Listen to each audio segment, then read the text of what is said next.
Capítulo 20. O maior perigo do homem. Cristo estava ensinando, e como de costume, reuniram-se em redor outras pessoas além dos discípulos. Falava aos discípulos de cenas que, em breve, tomariam parte. Deviam proclamar as verdades a eles confiadas, e seriam levados a conflitos com os dominadores deste mundo. Por sua causa seriam intimados a tribunais e perante magistrados e reis. Prometeu-lhe sabedoria que ninguém poderia contradizer. Suas palavras, que moviam o coração da multidão e confundiam os astutos adversários, testemunhavam do poder daquele Espírito imanente que prometera a seus seguidores. Havia muitos, porém, que ansiavam a graça do céu unicamente para servir a seus propósitos egoístas. Reconheciam o maravilhoso poder de Cristo de expor a verdade em clara luz. Ouviam a promessa a seus seguidores, de sabedoria para falar perante governadores e magistrados. Não lhes concederia também poder para seu proveito material? E disse-lhe um da multidão: Mestre, dize a meu irmão que reparta comigo a herança. Deus dera por Moisés instruções concernentes à transmissão de propriedade. O primogênito recebia uma porção dobrada das posses do pai, enquanto os mais moços recebiam o restante em partes iguais. Este homem julga que seu irmão o defraudou de sua herança. Seus próprios esforços falharam para ganhar o que considerava seu de direito. Porém, se Cristo se interpusesse, a intenção certamente seria alcançada. Ele ouvira os fortes apelos de Cristo e suas solenes denúncias contra os escribas e fariseus. Se palavras de tal autoridade fossem dirigidas a este irmão, não ousaria recusar ao queixoso sua cota. No meio da solene instrução que Cristo dera, este homem revelou sua disposição egoísta.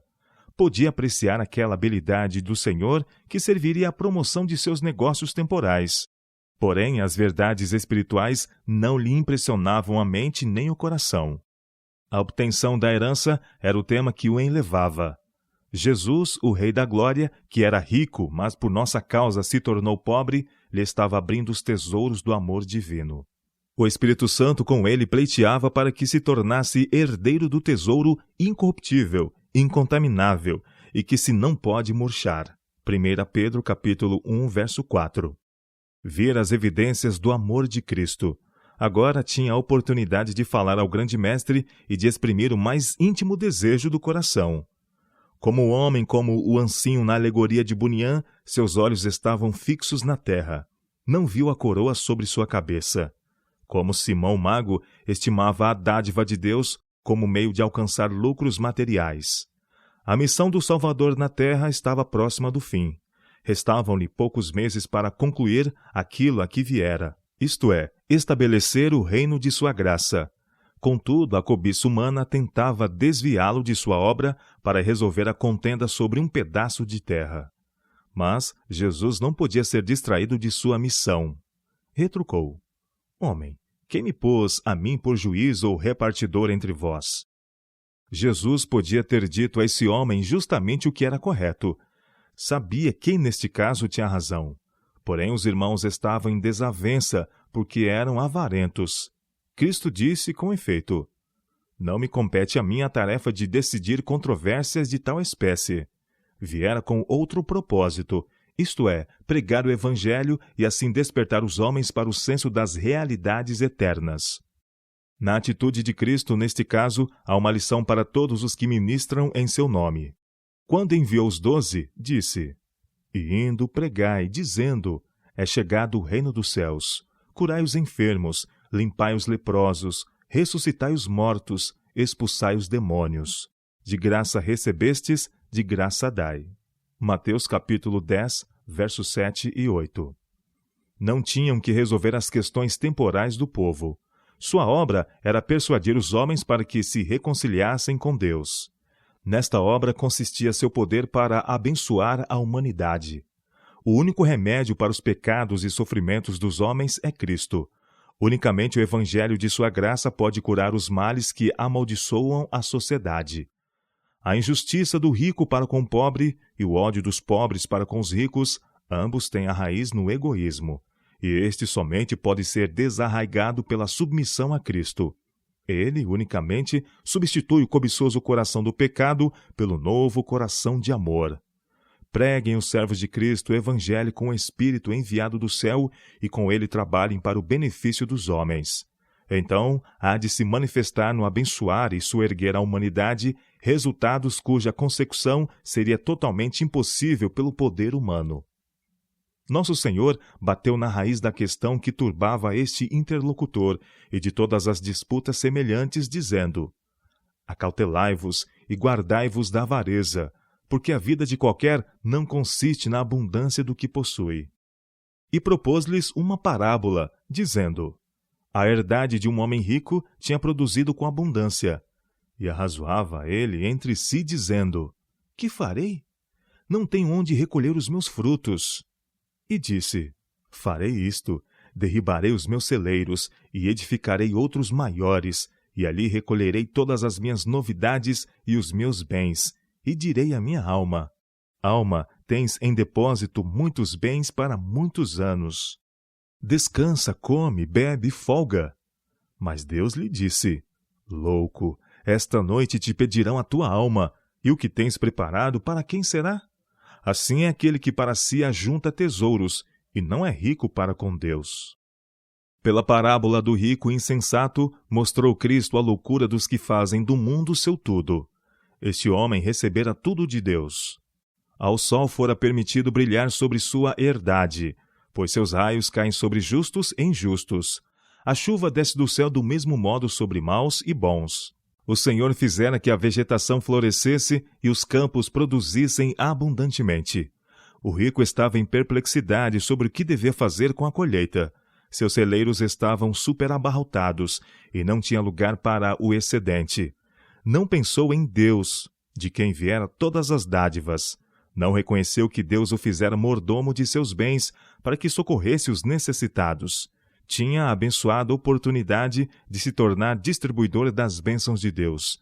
Porém, unicamente pensou em administrar ao próprio conforto. A situação do pobre, do órfão, da viúva, do enfermo, do aflito foi trazida à atenção desse rico. Havia muitos lares nos quais distribuir seus bens. Podia ele facilmente privar-se de uma porção de sua abundância e muitas famílias poderiam ser libertas das privações. Muito faminto poderia ser saciado, vestido muito nu, muito coração alegrado, respondida muita súplica por pão e roupa, e uma melodia de louvor teria ascendido ao céu. O Senhor ouvira a oração do necessitado e, em sua bondade, tomara providência para o pobre.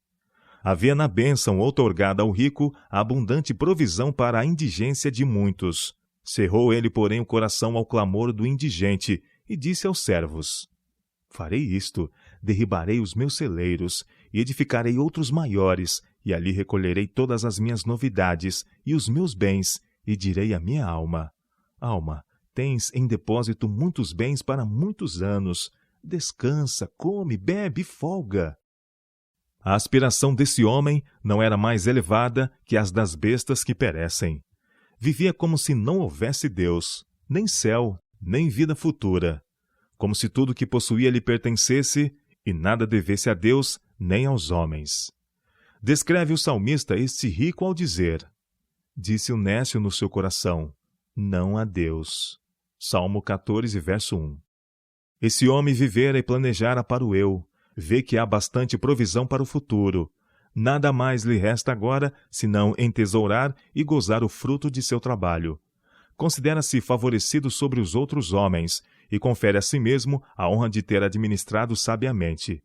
É honrado pelos concidadãos como homem de bom discernimento e próspero, porque os homens te louvam quando fazes bem a ti mesmo. Salmo 49, verso 18. Mas a sabedoria deste mundo é loucura diante de Deus. 1 Coríntios capítulo 3, verso 19. Enquanto o rico está prevendo anos de gozo, o Senhor faz planos muito diferentes. Veio a este mordomo infiel a mensagem: louco, esta noite te pedirão a tua alma. Eis uma exigência que o dinheiro não pode satisfazer. O tesouro por ele acumulado não podia alcançar revogação. No momento, torna-se sem valor aquilo para cujo ganho trabalhara a vida toda. E o que tens preparado? Para quem será? Seus largos campos e celeiros abarrotados escapam a seu controle. Amontoam riquezas e não sabes quem as levará. Salmo 39, verso 6. A única coisa que lhe seria de valor agora, não adquiriu. Vivendo para o próprio eu, rejeitou o amor divino, que fluiria em misericórdia para com seus concidadãos. Assim agindo, rejeitou a vida, porque Deus é amor e amor é vida. Este homem escolheu material em vez do espiritual, e com material tem que sucumbir. O homem que está em honra e não tem entendimento é semelhante aos animais que perecem. Salmo 49, verso 20. Assim é aquele que para si ajunta tesouros e não é rico para com Deus. A ilustração é aplicável a todos os tempos. Você pode planejar meramente para a própria satisfação egoísta, acumular tesouros, construir mansões grandes e altas como os arquitetos da antiga Babilônia. Porém, não pode arquitetar um muro tão alto e um portal tão forte que exclua os mensageiros da vingança. O rei Belsazzar dava um grande banquete e louvava aos deuses de ouro e de prata, e de cobre e de ferro, de madeira e de prata. Mas a mão do invisível escreveu na parede aquelas palavras de condenação, e o estrépito do exército inimigo foi ouvido nos portões do palácio. Naquela mesma noite foi morto Belsazzar, rei dos caldeus, e um monarca estrangeiro subiu ao trono. Daniel capítulo 5, verso 30. Viver para si mesmo é perecer. A avareza, o desejo de beneficiar a si próprio, priva a alma da vida. É de Satanás o espírito de ganhar e atrair para si. De Cristo é o espírito de dar e sacrificar-se em benefício dos outros. E o testemunho é este, que Deus nos deu a vida eterna, e esta vida está em seu Filho. Quem tem o Filho tem a vida. Quem não tem o Filho de Deus não tem a vida. 1 João capítulo 5, versos 11 e 12. Portanto diz: acautelai-vos e guardai-vos da avareza, porque a vida de qualquer não consiste na abundância do que possui.